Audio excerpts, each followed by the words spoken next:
నమస్కారం అండి. డాక్టర్ మోవా శ్రీనివాస్ మాట్లాడుతున్నాను. నేను కార్డియాలజిస్ట్‌ని. హార్ట్ ప్రాబ్లమ్ ఉంటే అది ఛాతీలో నొప్పి ఉన్నా లేకపోయినా ఎడమ భుజం నొప్పొస్తుంది.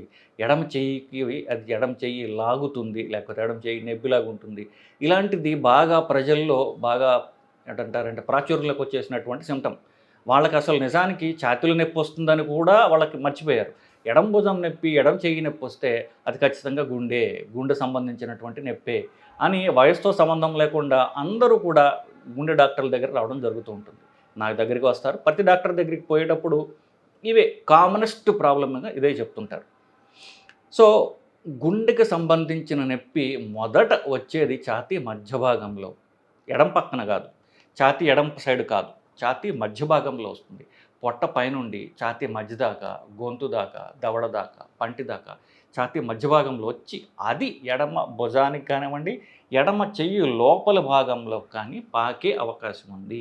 ఇది ఆ సంబంధిత గుండెకి సంబంధిత నరాలు ఏవైతే ఉన్నాయో, ఆ నరాల నుంచి నొప్పి వస్తుంది కదా! ఆ నరాలకు ఈ ఎడమ చెయ్యి లోపల భాగంలో కూడా, లోపల భాగం అంటే ఈ లోపల భాగంలో కూడా సప్లై చేస్తాయి. కాబట్టి ఆ ఏరియాలో కూడా నొప్పి వచ్చేటువంటి అవకాశం ఉంది కాబట్టి ఇది టిపికల్‌గా వస్తుంది. కానీ కామన్‌గా అందరూ భయపడేది నాకు ఎడమ భుజం నొప్పి ఉంది, ఎడమ చెయ్యి నొప్పి ఉంది. సో, నాకు గుండె ప్రాబ్లమ్ ఉందో లేదో రూల్ ఔట్ చేసుకోవాలి అని చెప్తారు. సో, ఎడమ భుజము, ఎడమ చెయ్యి నొప్పికి యాక్చువల్‌గా కామనెస్ట్ కాజ్ ఏంటంటే సెర్వైకల్ స్పాండిలోసిస్ అంటారు. అంటే మెడకు సంబంధించినటువంటి ఈ వెన్నుముక ఎముకలు ఏవైతే ఉన్నాయో, బొమికలు ఏవైతే ఉన్నాయో వాటి మధ్యన నరాలు ఇరుక్కుపోయి అవి నొక్కుతుంటే ఈ నరాలు కూడా ఎఫెక్ట్ అయ్యి ఆ నరాలు సప్లై చేసేటటువంటి ఏరియా ఏదైతే ఉందో అది నొప్పి పుడుతుంది. దీన్ని స్పాండిలోసిస్ అంటారు.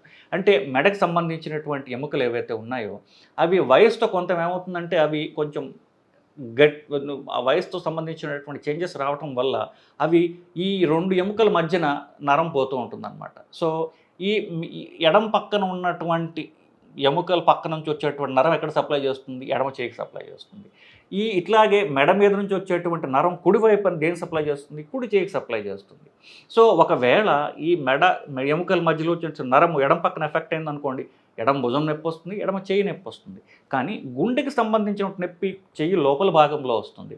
ఆల్మోస్ట్ లైక్ మీకు చిటికెన్ వేలు ఆ ఏరియా వస్తుంది తప్ప బయట ఏరియాకి అంత కామన్‌గా రాదు. సో, మీకు చెయ్యంతా నొప్పో, చెయ్యి బయట భాగంలో నొప్పో, లేకపోతే ఈ భుజం తర్వాత చెయ్యి నొప్పి ఇట్లా ఉన్నట్లయితే మోస్ట్లీ అది ఎముకల ప్రాబ్లం అయ్యి ఉండే అవకాశం ఉన్నది. సో, ఎస్పెషల్లీ ఎవరికైతే షుగర్ లేదు, బీపీ లేదు, సిగరెట్ అలవాటు లేదు, ఫ్యామిలీ హిస్టరీ లేదు అనుకున్న వాళ్ళకి హార్ట్ అటాక్ వచ్చే అవకాశం తక్కువ. వాళ్ళకి ఎస్పెషల్లీ 60-50 ఏళ్ళు దాటిన తర్వాత చాలామందికి మెడ ఎముకల ప్రాబ్లమ్స్ కూడా చాలా కామన్‌గా వస్తుంటాయి. మెడ ఎముకల్లో ప్రాబ్లమ్ రావటం, నడుము ఎముకల్లో ప్రాబ్లమ్లు రావటం ఇవన్నీ కూడా సర్వసాధారణంగా జరుగుతూ ఉంటుంది. ఎస్పెషల్లీ బరువు ఎక్కువగా ఉన్న వాళ్ళల్లో.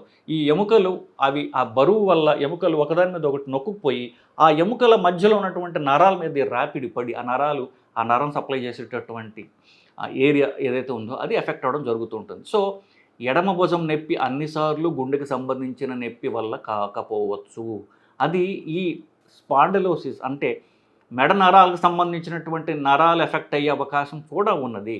ఆఫ్కోర్స్ ఈ నరాలు నొక్కుకుపోయి స్పాండిలోసిస్ వల్ల ప్రాణాలు పోవు. గుండె హార్ట్ అటాక్ వస్తే ప్రాణాలు పోయే అవకాశం ఉంది. ఇది మీకు ఒక ఐడియా కోసం చెప్తున్నాను. కానీ ఎడమ భుజం నొప్పి ఉన్నట్లయితే ఈసీజీ ఒక్కటి తీయించుకోండి సరిపోతుంది. ఈసీజీ పెద్ద ఖరీదైన పరీక్ష కాదు. 100-150 రూపాయల్లో మీకు ఎక్కడన్నా మీరు తీయించుకోవచ్చు. ఒక ఈసీజీ తీయించుకోండి. ఈసీజీ నార్మల్ అయితే ఇది గుండెకి సంబంధించిన నొప్పి కాదు. లేదా ఒక ట్రోపోనిన్ చేయించుకోండి. ట్రోపోనిన్ ఈసీజీ నార్మల్ ఉన్నట్లయితే ఈ గుండె పర్మనెంట్గా 100% మనం రూల్ అవుట్ చేసేయవచ్చు. ఇకపోతే ఎడమ భుజం నొప్పి, ఎడమ చేయి నొప్పి అప్పుడు ఈ స్పాండిలోసిస్ నొప్పి అయ్యే ఉంటుంది. ఇకపోతే ఒకవేళ అది స్పాండిలోసిస్ అంటే మనం ఏం చేయాలి? ఈ ఎముకలకు సంబంధించినటువంటి ప్రాబ్లం కదా ముఖ్యంగా ఇది. ఎముకలకు సంబంధించిన ప్రాబ్లమ్స్కి నొప్పి తగ్గించే మందులు తప్ప పెద్ద మార్గాలు లేవు. 2 మార్గాలు. అవి పెరగకుండా చూసుకోవడానికి వ్యాయామం చేయడం, కొన్ని స్పెషల్ మెడకు సంబంధించినటువంటి మెడ కండరాలను లూజ్ చేసేటటువంటి ఎక్సర్సైజెస్ ఉంటాయి, అవి చేయించుకోవటం, ఫిజియోథెరపీ చేయించుకోవటం. దీంతో ఎంతకాలం లాగగలిగితే అంతకాలం లాగటం. కానీ ఎప్పుడైతే ఈ చేతి కండరాలు సన్నబడుతున్నాయో, అవి ఉన్నటువంటి లావు తగ్గిపోతుందో, చెయ్యి బలం తగ్గిందో అప్పుడు అది సీరియస్ ప్రాబ్లం. వెంటనే మీరు ఆపరేషన్ చేయించుకోవాల్సిన అవసరం పడుతుంది. ఆర్థోపెడిక్స్ వాళ్ళు కానీ స్పైన్ సర్జన్స్ కానీ వాళ్ళు ఈ ప్రాబ్లమ్ డీల్ చేస్తారు. సో చూసుకోవాలి.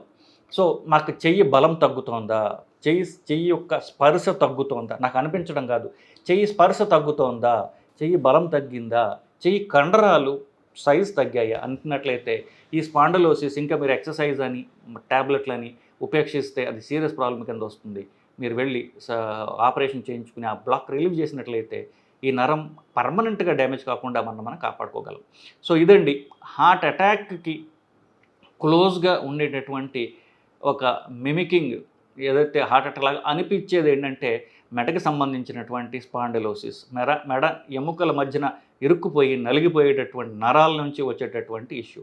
సో దీన్ని ముందు ఈసీజీ అలాగే ట్రోపోనిన్ పరీక్ష చేసుకుని హార్ట్ ప్రాబ్లం రూల్ అవుట్ చేసుకున్న తర్వాత ఈ స్పాండిలోసిస్ సంబంధించినటువంటి వీడియోస్ ఉంటాయి, మీరు యూట్యూబ్లో చూడొచ్చు.